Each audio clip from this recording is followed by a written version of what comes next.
All right, this is time for part three of my World Cinema mini-series of reviews. These are recent releases by Kino Lorber on disc.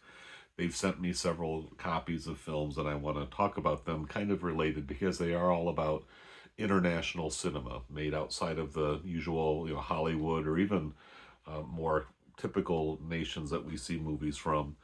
This one happens to be from Jordan. It's called Inshallah, a Boy, directed by Amjad al-Rasheed is the director's name. He's a young man, probably in his late 30s, and this is his feature directorial debut.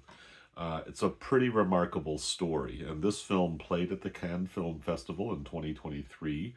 It was actually nominated for the Camera d'Or Award, the Golden Camera, uh, the best debut feature by any director showing at Cannes.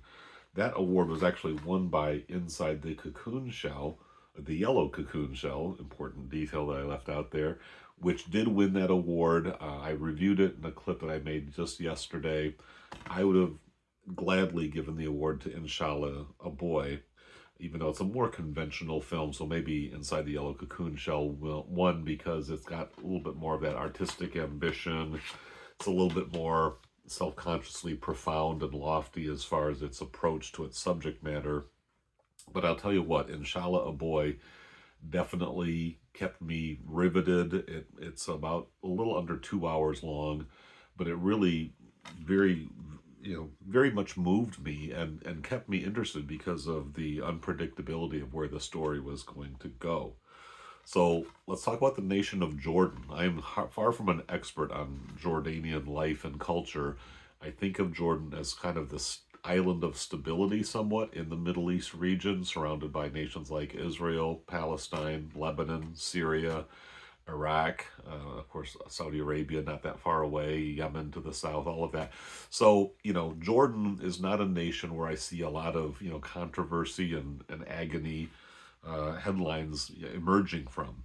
And yet, like any society, that's got its problems. And Inshallah, a Boy definitely demonstrates what I would think are some regional concerns, especially about the rights of women in what's clearly a very patriarchal culture and society. So the story involves a woman introduced at the very beginning of the film. She and her husband are wanting to conceive. She has a daughter. She'd like to have a son. Obviously, it's an important thing in that society. Her husband, is feeling kind of weary and doesn't really want to try to, conceive a pregnancy, if you know what I'm getting at there. And that turns out to be their last conversation. This is like right at the beginning of the film, so it's not a spoiler here. He passes away in his sleep, not really explained why. He was fatigued, maybe he had a heart attack. It's really kind of irrelevant, but she finds herself quite unexpectedly at a relatively young age to be a widow with only a daughter. And in that society, if you don't have a male heir, then apparently your property gets subsumed by the eldest brother or brother-in-law, and she is kind of forced to live under pretty Spartan circumstances as a widow, kind of dependent on the generosity of her family and perhaps the other parts of society to get by. And it's very clearly laid out why that's just not a good arrangement in this day and age, and yet that's the way things are. But to escape her predicament, she claims to be pregnant, which puts a hold on the ability to seize her property. There's a pickup truck involved where her husband had owed several more payments before it was free and clear. There's also an apartment that they've been renting that she's contributed to. She works outside the home. In fact, there's some very interesting class stuff going on here because she is a Jordanian Muslim woman who provides in-home care for an elderly woman from a fairly affluent family that seems to have a Christian faith. You see indications of that. They're more westernized, maybe in a certain sense more secularized. And they have a daughter who is around the same age as our lead character here, who has an unfaithful husband, and she's kind of not willing to accept the man's prerogative to sleep around and kind of do what he wants to do, and expect the woman, his wife, just to sort of put up with that, and not only put up with it, but to be cheerful and embracing and honoring to him and all of that. So you see the conflicts, if you will, between the Muslim and the Christian components in Jordanian society, with the Christians apparently having a little bit more of an elite status, so certainly more wealth. The house is much nicer, and they're paying these poor Muslim women and men to come in and take care of their elderly mother, who's pretty much mute and wheelchair bound. I guess she's got Alzheimer's disease and is completely, dependent on the care from others.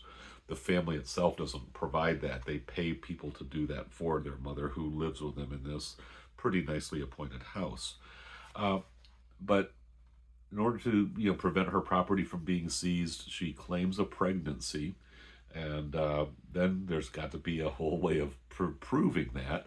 And I won't get into the plot details too much more than that, descriptive than that, because there's some interesting surprises that happen within these characters, and it becomes kind of a suspense thriller, even though you're also kind of looking at the realities of Jordanian society, of the plight of women, the biases of men in charge who feel very justified in basically evicting a woman and her daughter from their home, forcing them to move in with some other relatives for a while until maybe, if they're lucky, or if God wills, she might find herself a second husband, or another husband in addition to the one that she had who died. If they could do that, then she might find herself in a little bit more of a firm footing as far as her life going forward. But none of that is guaranteed, and she's in a very desperate situation. So I definitely recommend Inshallah a Boy. Now, is this a DVD that you need to add to your collection? That's really up to the collector, I suppose, if you feel this is necessary. But it's a DVD only title. This is the only format in which this film was released. Again, like Inside the Yellow Cocoon Shell, which I really think absolutely needed to have a Blu-ray. Really would benefit from a HD resolution presentation, and suffered because it doesn't have that. This is DVD only, but I think because of the way the story is told, and it feels like a pretty decent transfer as well, I don't think you're suffering quite as much of a drop-off in image quality as you do with Inside the Yellow Cocoon Shell. So maybe find it on streaming if you want to just check it out. It's very much a film worth encountering, because it does have some amazing moments of kind of, the sparks and the tensions between men and women in these societies. And I think even though it's talking about, the Middle East and the Muslim version of patriarchy, it's relatable, even to Americans, North Americans, people living in the West, maybe without as much of a overbearing faith component or religious observations. But you really get a chance to see the restrictions and the limitations that these kind of archaic customs and laws, because they do have the force of law, they really dictate the terms of people's lives. And I don't think there's a whole lot that's exaggerated in here. Everything that happens seems very natural and reasonable, and I doubt that the directors and screenwriters would have presented it this way if this was a dilemma that was very easily resolved or avoided by women who find themselves in a similar situation as what you see in Inshallah a Boy. So that's my critique, my review. I'll put the trailer on here, give you a chance to see how the film presents itself in terms of its hype and enticements, to check it out. المرأة لما بتفقد زوجها هي في الحقيقة بتخسر حبيبها وشريكها وكل شيء بحياتها. كل شيء جديد.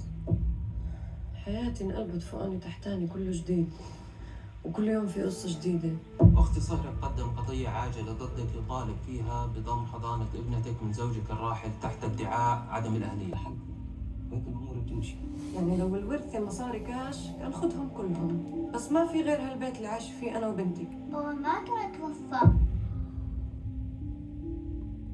أهل الزوج المتوفى لهم نصيب من الميراث عصبة في حال الزوج لم ينجب مولود ذكر من زوجته. شو رح يصير إذا رفقة قرر يبيع البيت؟ أنا بشوف إنك تنزلتي بالشارع أنت وبنتك هو الحرام. بعدين هاي بنتك اللي انت خايفة عليها لما تشوف امها عنيدة وكل يوم مشاكل بينها وبين عمها على قصة جديدة كيف بدها تطلع؟ على الأقل مش رح تطلع جبانة. هذا بيتي ومش بايعته، وغير هيك ما عندي. اقعدي. انت تفهم ولا لا؟ انت مش معطيني لحظة اتنفس. انت من وقت ما توفى هنا انت مش سيدي انا حامل